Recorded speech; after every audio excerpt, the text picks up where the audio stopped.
యువన్ ప్రేక్షకులకి స్వాగతం పలుకుతూ, ఇప్పట్లో యువకులందరిలో చాలామందికి ఉన్న ఇబ్బంది, దానికి సంబంధించిన ప్రశ్న మనం మాట్లాడుకుందాం.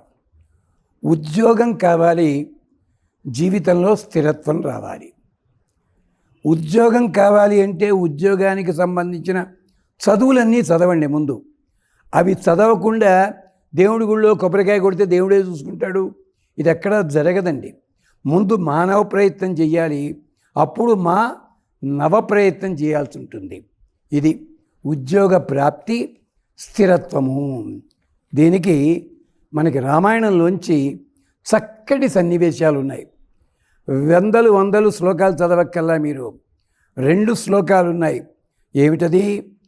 తతో రావణ నీతాయా సీతాయా శత్రుఘర్షణ ఈయేష పదమన్వేష్టం చారణ చరితే పది. హనుమంతుడు సముద్రాన్ని దాటాలి అనుకున్నట్ట ఆ మాట చెప్తున్నారు. సముద్రము దాటాలి అంటే అర్థం ఏమిటి? మన భాషలోను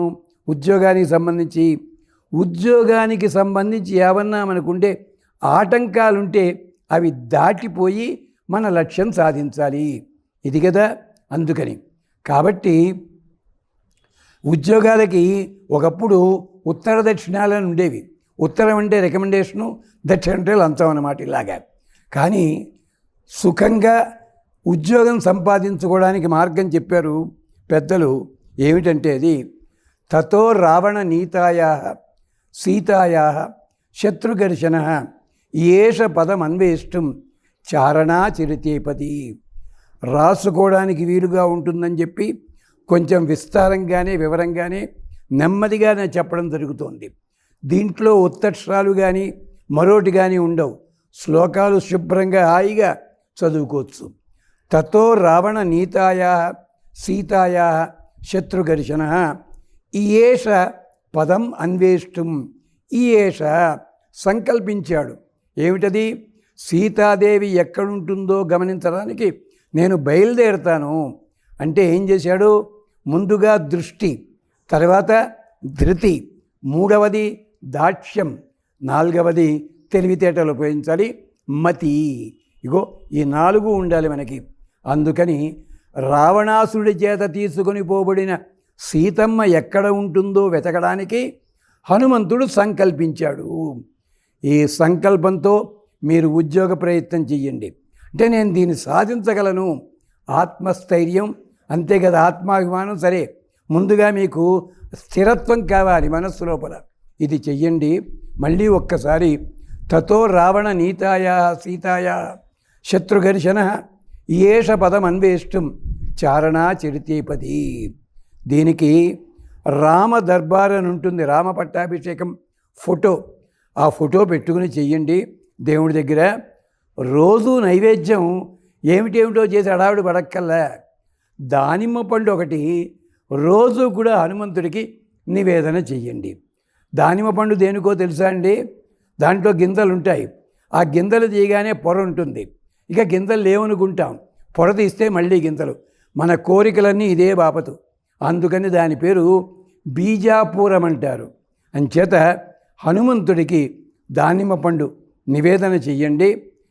7 శనివారాలు ఆ హనుమద్దాలయానికి వెళ్ళి అక్కడ స్వామి దర్శనం చేసుకుని అర్చన చేయించుకోండి. ఇలాగ మీరు కనీసం 60 రోజుల పాటు చేస్తే ఖచ్చితంగా ఈ శ్లోకం కూడా కనీసం 27 సార్లు, గరిష్టంగా 108. అంతేకాదు, మీరు నిద్రించేటప్పుడు కూడా నిద్రపోయే ముందు ఒక్క 11 సార్లు ఇది అనుకుని నిద్రపోండి. క్షేమం కలుగుతుంది. ఇబ్బంది ఏమీ కలగకుండా అద్భుతంగా స్థిరత్వం వస్తుంది. ఇది ఇంకొక శ్లోకం కూడా చెప్పి ముగిస్తాను. ఇదేమిటో తెలుసునా? మనం చెప్పుకునేది ఏమిటి? ప్రపద్యేతం గిరిం ప్రాయ శ్రీనివాసానుకంపయ ఇక్షుసార స్రవంచేవ యన్మూర్ఛ శర్కరాయితం. నేను చేసే ఉద్యోగం నాకు బాగుండాలి, ఉపయోగించాలనుకోవాలి కదా. దానికోసం ఎక్కడో ఉండాల్సిన వెంకటేశ్వర స్వామి పైనున్నాయన వెంకటేశ్వరుడిగా కొండల మీదకి వచ్చాట. దీని మీద ఒక ఆయన చమత్కరించారు. ఆ కొండలు కాదయ్యా, అది వెంకటేశ్వర స్వామి హృదయంలో దయా ప్రవాహము అది కాస్త నేల మీద పడి బెల్లపు గడ్డల కింద మారి 7 కొండల కింద మారిందయ్యా అన్నారు. ప్రపద్యేతం గిరిం ప్రాయ శ్రీనివాసానుకంపయ ఇక్షుసార స్రవంచేవ యన్మూర్ఛ సర్కరాయితం. ఈ శ్లోకం వల్ల మీకు ఆత్మస్థైర్యం కలుగుతుంది. ఇందాకటి శ్లోకం వల్ల ఆ జీవనంలో కావలసిన ఉద్యోగం, స్థిరత్వం ఏర్పడుతుంది. మీ వల్ల 10 మందికి ఉపయోగించేలాంటి స్థితి ఏర్పడుతుంది. గమనించండి, శ్రద్ధగా చేసుకోండి. దీనికి ఇతర నియమాలంటూ ఏమీ లేవు.